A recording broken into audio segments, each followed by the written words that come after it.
Welcome to Puck Talk CS. I'm Matthew Mugno here with my co-host Steven Murno after the New York Rangers overtime victory against the Boston Bruins last night, recording at January 27th, 7:14 p.m. Monster snowstorm. So apologies for our in and out Wi-Fi. We might be cutting in and out. Hopefully you can keep up with us and as we talk all things New York Rangers, Steve. And as the teardown has begun, looks like some prospects rose to the occasion last night, Steve-O. Yeah. First, I'm gonna ask, how you doing, brother? It's good. I think this is a good time to get a pulse check. I mean, the season's gone to shit at this point. So, how you doing? Busy, Steve. Got my first pro game on MLK Day for ECHL. College hockey season's coming to a peak soon. I mean, we only have a few more weeks left of that. So, what about you with school? Nice. Round of applause for that. Yeah. Same old, same old. Kicking. So I think with that, let's talk some puck. We got a nice agenda today. So kick us off. All right, we're talking Nate Nate Soucy. Oh, that was a Penn State hockey player in 2018. Carson Soucy trade, prospect standouts versus the Bruins and the Panarin updates. Really short one for you today, and we'll be pumping things out as the Rangers play the Islanders back to back midweek. Let's start with Soucy trade. What I really liked was you have a big defenseman that came in, struggled last season, this year, brought his stock back up. It's like he was never here. You got a third round pick, what you traded for him. He had a 12-team no trade list. You were able to get him a comfortable place within the city. So, Steve, what were your takeaways? Yeah. Before that, do you know this is only the fourth trade ever made between the Rangers and the Islanders? Do you know approximately your range? The last time we made a deal with the Islanders was? Do you know? Steve-O, I know you take pride in my knowledge base of this stuff. I will tell you this. I have no idea. If you ask me straight up, what were the four trades or when was the last one? Don't know either of them. So lay it on me. You could take a guess. Why not? Just throw All a right, year out there. 2003. No, 2010. Um, I, Oh, I looked. I saw it earlier, and these were guys I've never heard of before. So it was. That's why that's why mine you is. didn't know. That's why you Yeah. didn't know. But I thought it was interesting. Yeah. In terms of this deal, we didn't get a haul. Nor should we have expected one for a player that's 31 years old. He's becoming an unrestricted free agent this summer, and I think all things considered, a third round pick is really the best case return for us. I'm assuming the Islanders will insert him immediately into their lineup, so we'll face him tomorrow and on Thursday back to back. That'll be pretty neat. Um, I think Soucy came at a higher price last season when he still had about a year and a half left on his contract. So when you look down in the whole grand scheme of things, we got a 1 year rental of Soucy for a third round pick swap. I think that it's completely fair. This is a player that had to be dealt. And when you look at it, you say, it's a third round pick. There is a short list of third round picks, in the last decade that have had NHL success. Mentioned first, Adam Fox. Other players like Morgan Geeky. You can still get success.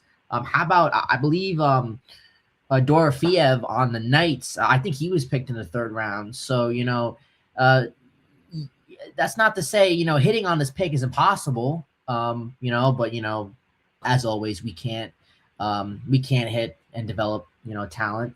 But if you want to look on the Islanders side of things as well, it's a low risk upgrade. There was a growing sense of urgency for them after they lost Ryan Pulock. He might be out long term, so without him, they're really down two key defensemen at that point. So they really needed. They have a lot of younger pieces on defense, so they really needed a veteran to come in and provide stability. So I think that's a great move for them. Really a great idea. Makes perfect sense. I think in an ideal world, for the Islanders, I think Soucy would become a fixture on the back end for a playoff run. And I know a lot of people love grades, so I would say if I had to grade this, I'd give both the Islanders and us a B. I think, again, nothing special. I think the return you got was fair. So if you had to grade this for both teams, what would you give? Actually give both sides like B plus. The Islanders get a tree. You want trees, not bushes in the playoffs. He's a big body. I think he worked his value back up. I thought he had a pretty good season for a struggling Rangers team, and he worked his value back to being uh, an asset you could trade for a third round pick. The Rangers now have 2 third round picks, 2 first round picks, none in the second round. I'm sure that'll be addressed at some point in one of these trades. And I think for the Islanders, it's like you get a guy that doesn't even have, you don't have to worry about where his apartment is.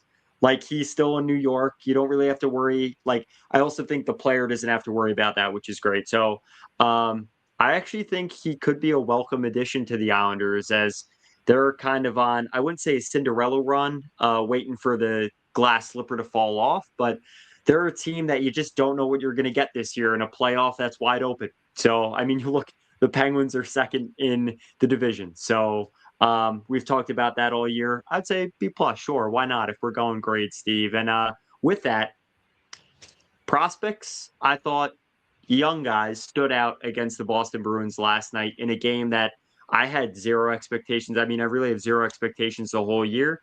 Was there a guy that stood out to you last night? One of the younger guys that you were like, all right, let's see some more from him. Yeah, obviously, no doubt. You got to go with Matthew Robertson here, especially after just talking about Soucy being moved. In this meantime, this trade's going to open up a spot on the left side, so that'll probably give an opportunity to my favorite, Vakanainen. He's frequently scratched. That's because he's so good and he's he's such a good asset. You know where I stand on that. But Matthew Robinson, who's moved up into that second pair role alongside Borgen, I think you got to figure that's going to stick for now. If another move's not made in the short term. But Matthew Robinson, I think, has looked great. I want to throw him in there alongside Perreault and Noah Laba. I think when you take a look at it, you definitely have to be pleased with the development of these young players in a season that has been full of such disappointments. I think those three players have been such a highlight, and it gives you, a glimmer of hope for the future. And I want to focus on Robinson because I think all around, I think he's got pretty good offensive instincts, which I like. I think that's definitely something that this team needs specifically. And you can see it on that game-winning goal last night. I think That was a nice coast-to-coaster, huh? it was. I think his mobility is one of his biggest strengths, which is something that I like. And his game winner topped it off last night. That was our 6th win in 23 home games. Ouch. Yeah. Ouch. Thank good. I mean, in a lot of ways, I think it's a good thing that even if you're going to rebuild, that you get a home win. You still got people buying tickets. You gotta win at home. Yeah, for sure. Who are you circling? I know I gave 3 names, but who are you circling? Yeah, Gabe Perreault. I think he was in the middle of things. What I like to see about Gabe Perreault's game is his what we saw at Boston College, what we saw on the development team was his ability to make plays out of nothing that seem like magic. And he's not the Ryan Leonard Kachuk style player. He's not the Will Smith kind of can do it all player, 200 footer. He's a smaller frame. Um, he scoots up ice, and he's a guy that you want to see flicks of the wrist on these east-west passes. We saw more of those last night. I thought he took a little bit of a beating, but what I like about that is that he was in the middle of action. He had a few chances in the slot. He set up the JT Miller one-timer goal. And again, that was a great highlight, but I think that was consistent last night. Like it was just something we saw a lot more of in a 60-minute contest than we've seen since he's been called up. And I've been critical of Gabe Perreault. I tweeted 2 weeks ago about, hey, has he really knocked your socks off? And there were like 100 replies saying that, like, very split on the Rangers can't develop first round picks. And then the, 180, the opposite end of the spectrum was, yeah, what's going on with that? Or really, I really mixed that up. The other end of that was folks saying, give it some time, have some patience. And I think I'm somewhere in between with Perot, but I really like to see that. He was a player when he slid down in the draft. I wanted to see him have a little more of an impact like 2 years later. We saw what he could do in college, and I feel like that's translating really well. What do you think about Perot's game? Yeah, I think he's done a great job playing with Mika and JT. I think he's looked good. I think the more I watch him every single game, he seems to be getting more comfortable with the game. As each game goes on, he looks like he's getting more comfortable, and I like that. That's something that I want to see. You look at another, comparable player, somebody like Offman. I haven't really seen that from him. Especially last year and his comings this season, I haven't really seen that. And I think the more experience he gets, again, game to game, he just looks more comfortable, stepping up and becoming the player that he's ultimately going to be. And I like that. I just want to keep building off of that. And I think that's part of the reason, I think he's looked good with Mika. I don't think you're going to see Mika moved. It's not the reason. Mika's such a hard player, but I think that goes to show you how much impact, a player like Mika staying on this team, what that's going to mean to some of the other players. So I think that's definitely a positive there. I know I mentioned Offman. I want to ask you, it's nice to talk about some good stuff. So I'm moving so negative here on the podcast, and the Rangers really haven't given us anything to be positive about. Noah Laba, Robertson, Perot, positives there. But I want to mention to you, Offman. Where does he stand in your eyes? Because, to a lot of us fans, he's a disappointment. Yeah, I think he's like Lafreniere, where it's like they actually got like a new lease on life with this situation, or it's like they got a little more run here. But I think, you give someone enough rope and they can hang themselves with it. So I'd like to see him have more impact. I mean, there's still, what game are we at? 50? There's still about 30 plus games left. I mean, what game was last night? 52. So 53. So you have the Olympic break.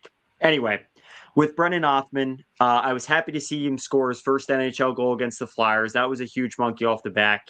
And yeah, like I said, they got some run here, and I think they the rebuild situations allowed them to get another opportunity with the organization. So I'm going to throw it right back at you. What about your thoughts on Offman? Are you erring more on the side of like it's over with?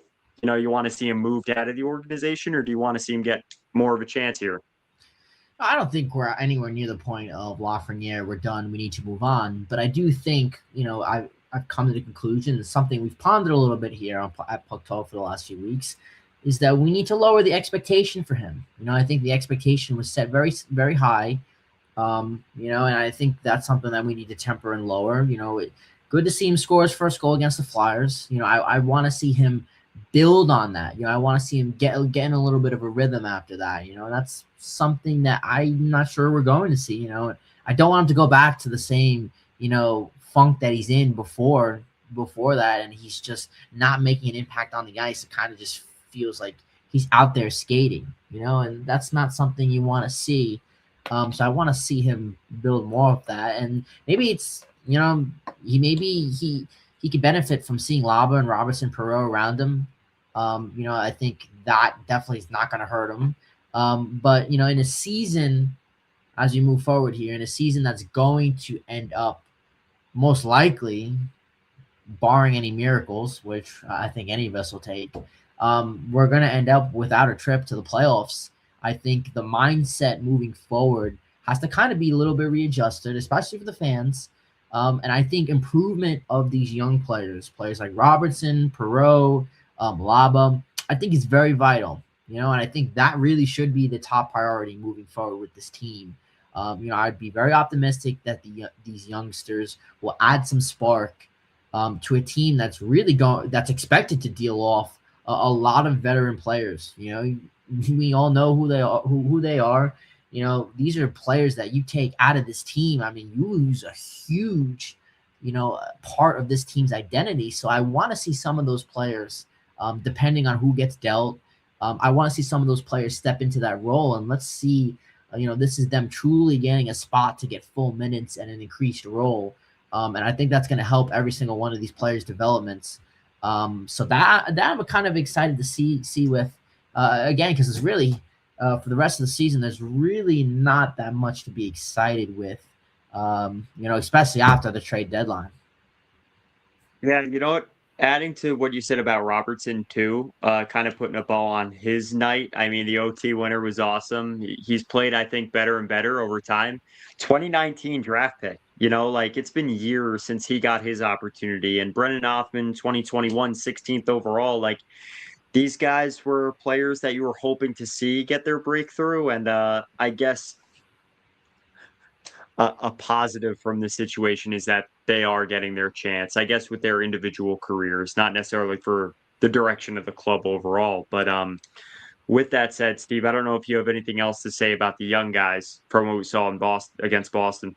No, I think that ties it up with a nice bow. Let's move on to the next one and keep seeing that development. Yeah, two big games against the Islanders. We'll get there to conclude the show. But for right now, Artemi Panarin updates. I feel like we're going to be talking about this every day. But I think the news that I take away from Elliot Friedman's reports today is that like there's a lot of teams that are interested, and not just interested, they're looking to make the move. For example, he says that there are possibilities that the Lightning, Stars, Islanders, and Golden Knights, who are always in on everything, are interested. Now that's possibilities. His wording is all about how you can read in between the lines. This is what stood out to me. He wants Florida, so he wants to go to Florida, where his friend Bob is, but it may not work. Okay?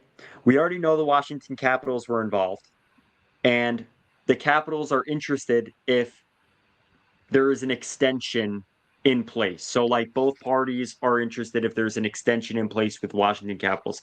What does that extension look like? He wants 4 to 5 years, which we knew already, at 10 to 12 mil. So he wants to sign that in the offseason. He wants to go to a destination that if he's traded to, he can sign there long term.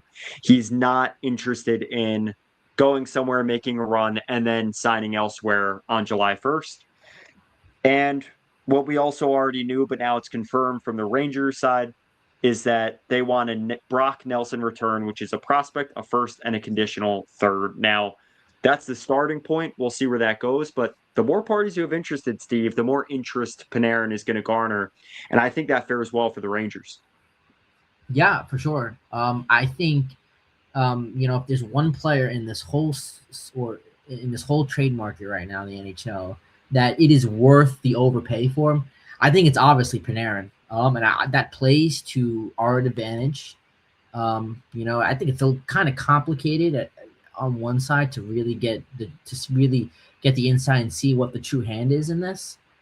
Because you mentioned Panarin wants to re-sign, with that new team.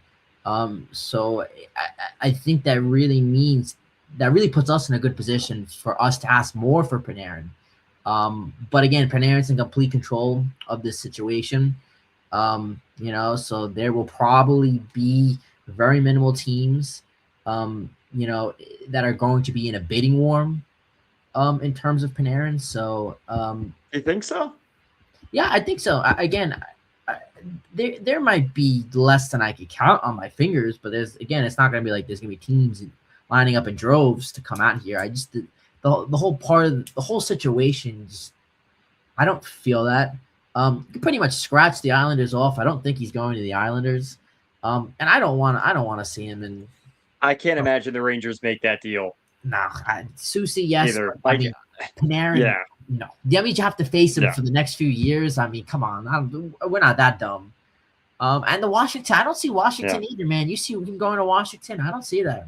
Yeah, I think they want to boost. They want to give Ovi a last push to win a Stanley Cup. And I think it also gives a really good cushion for their young guys to not have to step up into Ovi's role when Ovi retires, whenever that is. Yeah, I think we'd be a little hesitant to trade him within the division just because he wants to resign, and you're gonna have to see him. And again, I don't know. But again, it comes to the best offer, so it's not just that thought process. Whoever's got the best And the offer, Capitals have a lot of talent that they could offer up. they do. They do. Like they could offer a first, they can offer a young player or a prospect that would be extremely enticing. Yeah, I'm glad you mentioned that in terms of prospects, because what I do want to mention is that I don't have like potential suitors of like, oh, go here, go here. We already talked about in the last episode. I don't want to rehash that, but in terms of what we're looking for, I would expect us to target talented younger players. These are players that have already been in the league. My other players that I think are NHL ready, I think we'll be looking for. Oh Because yeah. we want to get better quickly. We didn't say rebuild, we said retool. So I think in order to do that, I think building up draft capital never hurts. But I think it's very important to help replenish, really a system that is very light in terms of prospects. So I think Very. targeting those younger players who have been in the NHL, who are NHL ready, I think that's what Jory's going to be looking for whenever it comes to ultimately dealing Panarin. Don't want to see him It's go, getting yeah. but It is getting juicy day by day though. I mean, you think about Anaheim, Joel Quenneville, and the return you could get, like maybe a player like Roger McQueen. Um I I do think that some of the suitors really interest me, and just obviously just talking about it here on the pod. But yeah, if you're the Rangers, I mean, that's the news from today. Seems like more of just confirmation of things we kind of already knew, and also some possibilities. And I think it will be interesting to see how things play out, especially with the Olympics starting on February 6th. Little more than a week, and then he's not playing in the Olympics. So I think a deal can really strike at any time with Artemi Panarin, and that might be where the discourse intensifies, um, hits sport mode, or if it you know, or if we got to wait till closer to the trade deadline. But that's the updates on Panarin for today. You know that once we drop this, Steve, there's going to be something else. So 5 minutes after this gets uploaded, the trade's coming out. That's how it works. That's how it works here at Puck Talk. So I think we'll end it um, up with a little talk. Got the Islanders coming up back to back. Again, even though I mentioned to you this before the pod, but if we win these two games, you suck when you win. You give yourself 4 points and you don't jump at all in the standings. We'll still be down there. But for me, it's not about winning. It's not about winning for points. It's winning for pride. And no, you never want to lose the Islanders. No matter at what point in the season, who's in contention or not. So, definitely want to win one for sure. But I mean, two would be nice. Two would be nice, all right, right? Steve-O, key to the game. Let's go with one overarching key to the game for you. You want to see the Rangers win one or two. What do they have to do against the Islanders team that I think has mystified everyone this year? Yeah, I think we got to be a little bit better controlling the puck. I think we've been a little sloppy when it comes to turnovers and just making decisions. I think we are a team that when we control the puck and we instead of rushing things, we kind of take our time to set things up. I think that's how we succeed. And we got to stop at these penalties, man. I mean, all season long, these penalties have killed us time and time again. Especially with no Adam Fox on the team. I mean, we just need to be more disciplined. And that is something that I want to see. I know we're going to get better at it, but in a year where we've had Mike Sullivan as the coach for year one, that is something looking at this whole year. We've been very undisciplined, and that is something that has definitely bugged me out. So I know that is not game specific, but in terms of controlling the puck, for these next two games, I want to see us do a much better job of it because we see spurts here and there. Oh, we look good, and then next period we come out of the locker room and we look like a completely different team. I don't know why that is, but that's been the story of the whole year. So that's my X factor. What are your keys to the games? Number one, you mentioned discipline. I think it starts with it's maybe a request that we may not see this season from this team or this group, but let's see some fire, man. It's a rivalry game. fans have not really been treated to that this year. We haven't seen the Devils. They haven't seen the Islanders. The game against the Flyers was on the road. I'd like to see some fire, coming from the Rangers, not in reaction to the Islanders playing with some fire. And two is along the lines of discipline and playing with fire is that the New York Rangers are the fourth best power play percentage in the NHL since January 1st. So surprisingly, they're actually converting at 30% right now.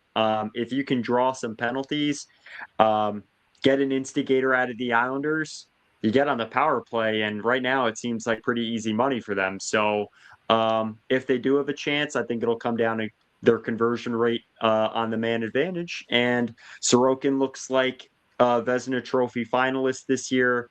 And right now, I actually think Jonathan Quick had a pretty strong start against Boston. So finally got, I think I don't know the stat off the top of my head, but he finally secured a win. He's his fourth win of the year, and I think he moved up over another player in the all-time ranking for goaltenders and wins. So I would say those are kind of the three things on my mind going into this Islanders back-to-back. Isn't that a shame you mentioned it?